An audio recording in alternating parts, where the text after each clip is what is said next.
মির্জা ফখরুল ইসলাম আলমগীর যে বক্তব্যটি দিয়েছেন সেটিকে আমার কাছে মনে হয় সেটি তাদের রাজনৈতিক অবস্থান তারা পরিষ্কার করার চেষ্টা করেছেন এবং স্বাভাবিকভাবে একটি রাজনৈতিক দল রাজনৈতিক বক্তব্য দিবে। তবে এবং তার কথার সাথে আমি যেটি দেখেছি যে তিনি স্বাভাবিকভাবে রাজনৈতিক দল বিভিন্ন ডিপ্লোম্যাটিক কথাবার্তা বলবেন এবং জনগণ এবং তাদের দলীয় যে স্ট্যান্ড রয়েছে সেগুলো ২ টার মাঝামাঝি অবস্থানে সবসময় রাজনৈতিক দলগুলো থাকতে চায়। তো সেই জায়গা থেকে মির্জা ফখরুল ইসলাম আলমগীরের বক্তব্যের সাথে আমি অনেকাংশেই একমত পোষণ করছি এবং একই সাথে নাহিদ ইসলাম যে বক্তব্যগুলো দিয়েছেন এই বিষয়গুলো অনেকখানি কনসার্নিং আমাদের জন্য যে আসলে কি হতে যাচ্ছে, কি হবে এবং এই যে পাল্টাপাল্টি যে অবস্থান ২ টি পক্ষের সেটিও আসলে আমাদেরকে ভাবায় যে আসলে ভবিষ্যৎ রাজনীতি আসলে কোন দিকে যাচ্ছে। আমরা যেই ২৪ এর গণ-অভ্যুত্থানে আমরা যেভাবে রক্ত দিয়ে যে সরকার আসছে সেই সরকারের মাধ্যমে আমরা কি সুষ্ঠু সুন্দর বাংলাদেশ বিনির্মাণের লক্ষ্যে তাদেরকে যেভাবে আমরা আসলে সহযোগিতা করতে চেয়েছিলাম সেই জায়গাতে আমরা কিন্তু অনেকখানি হতাশ হয়েছি তাদের বিগত দিনের কর্মকাণ্ডে। সুতরাং আগামী দিনের রাজনীতিতে এই সরকার কতখানি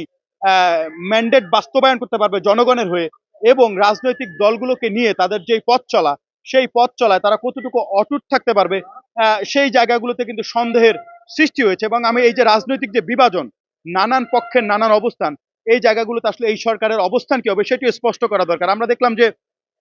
মির্জা ফখরুল ইসলাম আলমগীর বলেছেন যে আহ, ছাত্ররা যদি রাজনৈতিক দল করতে চায় সেক্ষেত্রে তাদেরকে অবশ্যই বিদ্যমান সরকারের বাইরে চলে যেতে হবে স্বাভাবিকভাবে, না হলে কিন্তু এটি পক্ষপাতিত্বের জায়গা কিন্তু সৃষ্টি হবে এবং ক্ষমতা কুক্ষিগত রাখার যে প্রক্রিয়াগুলো আমরা বিগত দিনে দেখেছি, যে কালচারটি আমরা দেখেছি সেটির কিন্তু বহিঃপ্রকাশ ঘটবে। সুতরাং নতুন দ্বারা রাজনৈতিক বন্দোবস্ত আমরা যেভাবে চাই এবং যে আকাঙ্ক্ষা এই দেশের মানুষের সেই আকাঙ্ক্ষাকে বাস্তবায়ন করতে হলে আমি মনে করি যে সকলের সাথে একটি যৌক্তিক আলোচনার মাধ্যমে একটি সকলকে নিয়ে পথ চলা এবং আরেকটি বিষয় এখানে খুব কনসার্নিং আমার কাছে মনে হয়, আপনি দেখেন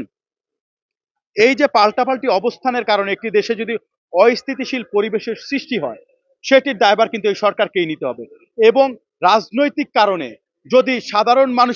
সাধারণ মানুষ কোনোভাবে ক্ষতিগ্রস্ত হয় সেক্ষেত্রে কিন্তু মানুষের মধ্যে বিগত দিনে যে ক্ষোভের বহিঃপ্রকাশ ছিল সেটি কিন্তু আবার নতুন করে জন্ম নিবে। সুতরাং আমরা চাই না এই যে রাজনৈতিক দলগুলোর পাল্টাপাল্টি অবস্থান কিংবা এই যে উপদেষ্টা মণ্ডলীদের নানান বিরূপ প্রতিক্রিয়া এবং আপনি দেখবেন যে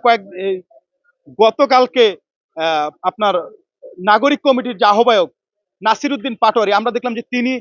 তিনি এমন একটি দায়িত্বশীল জায়গায় থেকে যারা একটি নতুন রাজনৈতিক বন্দোবস্তের কথা বলেন, তারা আমরা দেখলাম যে মুজিববাদের সাথে জিয়াবাদের তুলনা পর্যন্ত তিনি করলেন, অর্থাৎ মুজিবের সাথে জিয়াউর রহমানের শাসনামলকে তিনি যেভাবে তুলনা করলেন সেখানে কিন্তু আমরা অনেকখানি হতাশ হয়েছি এবং আমাদের সাথে আমরা দেখলাম যে অনেকের সাথে আমাদের কথা হয়, সাধারণ শিক্ষার্থী থেকে শুরু করে অনেক মহলে কিন্তু তাদের এ ধরনের বক্তব্যে কিন্তু আসলে বিরূপ প্রতিক্রিয়া ব্যক্ত করেছেন। সুতরাং এটি অত্যন্ত দুঃখজনক যে এই যে রাজনৈতিক বিভাজনের যে জায়গাটি যারা আসলে মুছে দিবেন কিংবা যারা একটি সুস্থ ধারা রাজনীতি বিনির্মাণের লক্ষ্যে সবচেয়ে বেশি গুরুত্বপূর্ণ ভূমিকা রাখবেন, তাদের মধ্য থেকে যদি বৈষম্যমূলক বক্তব্য আমরা দেখি তাহলে আসলে আমরা সহ এই জাতি আসলে হতাশ হব।